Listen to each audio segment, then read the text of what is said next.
to glue together the top plates and the back plates of your ukulele. The wood for this project is a Western figured maple. It's fairly common to use the same type of wood for the back and the top and the size of your ukulele body. Now, the type of wood you select has a lot to do with the tone of your instrument. I'm not an authority on tone wood, and there's a lot of good information on there about different tone woods. I'll just briefly mention that woods like maple or rosewood tend to give you a brighter sound. On the other end of the scale, woods like mahogany or koa tend to give you what they call a warmer tone. So that's your first consideration for selecting your wood. Three other things to consider are there are at least 4 different sizes of ukulele, so you want to make sure, and I look for this wood online. You want to make sure you get the right size wood so you have enough for your project. So when I'm looking for wood, I usually type in the type of instrument, a baritone ukulele or tenor ukulele. Then you make sure that the piece is big enough for your project.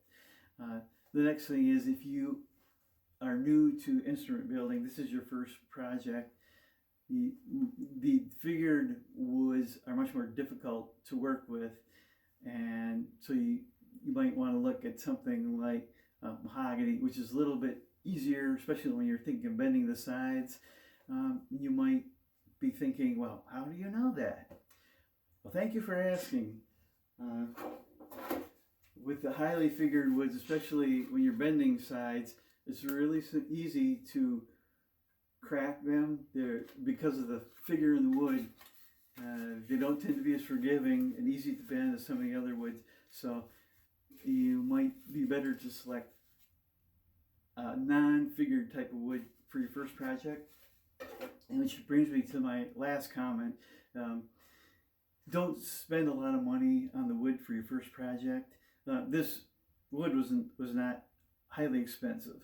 I kind of selected it because the figuring in the wood is beautiful. It looks great, especially when you get the finish on it. But especially when you get into the more exotic woods, my impression, and I welcome some of your feedback on this, you're paying more, I think, for the aesthetic look of the wood than for the actual tone that it will produce in the instrument, to some extent.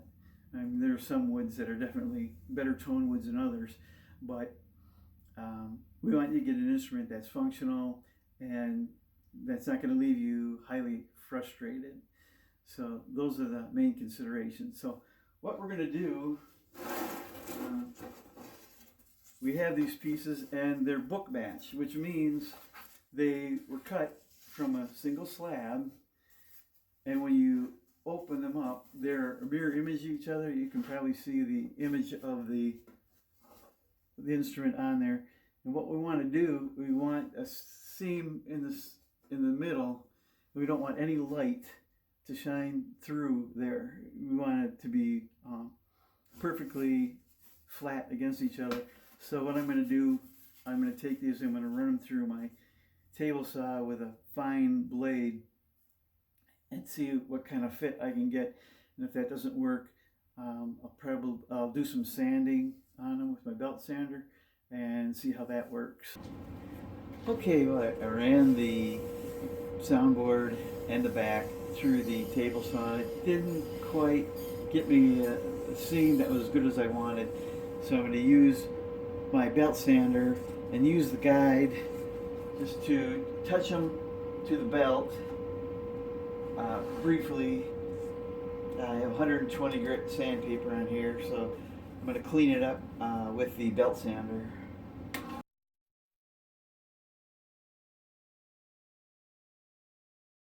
Okay, now that we've got the pieces fit together, we're going to glue our soundboard and our back together. I'm going to use exactly the same technique for each of them, so I'm just going to show you the one here. We've got each half, and I want to create a little leverage so they'll be pushed together a little bit. So I've got 3 pins in here. I'm going to take this to raise it up a little bit.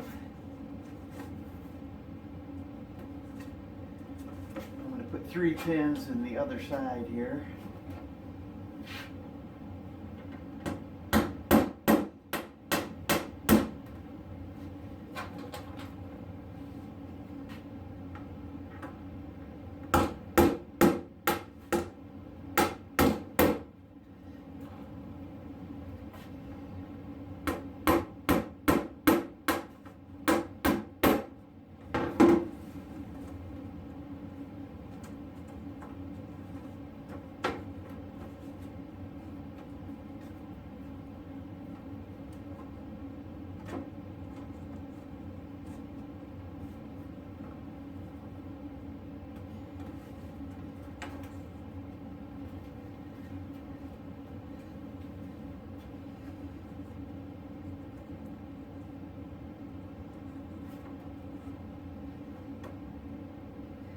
The next thing I want to do is get a thin layer of wood glue, and I'm going to put a little glue on each side of the joint here.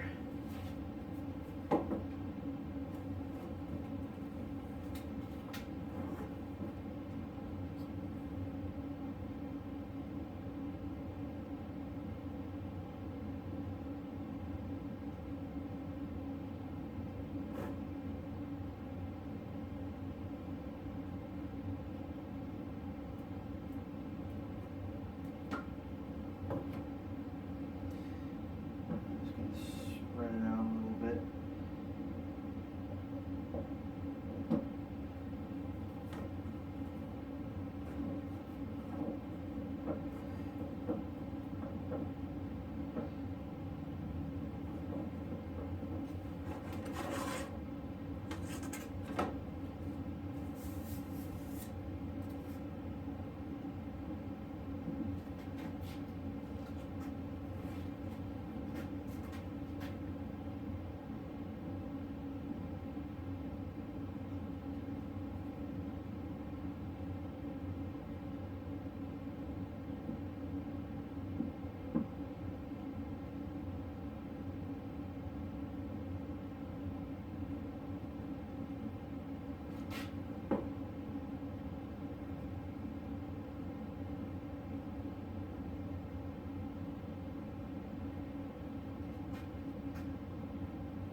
Okay, we want to wipe away any extra glue here.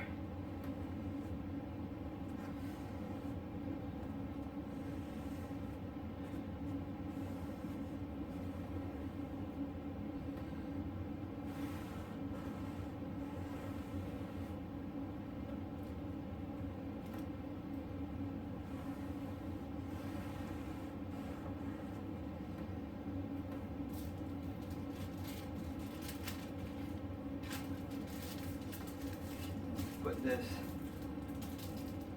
at the top and use this as a press. I'm going to go real high tech here.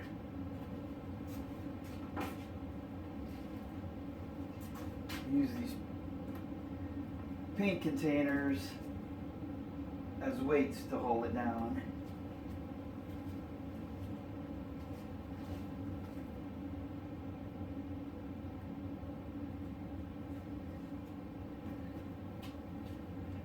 Okay, then we will let this dry and see what we get when we're finished.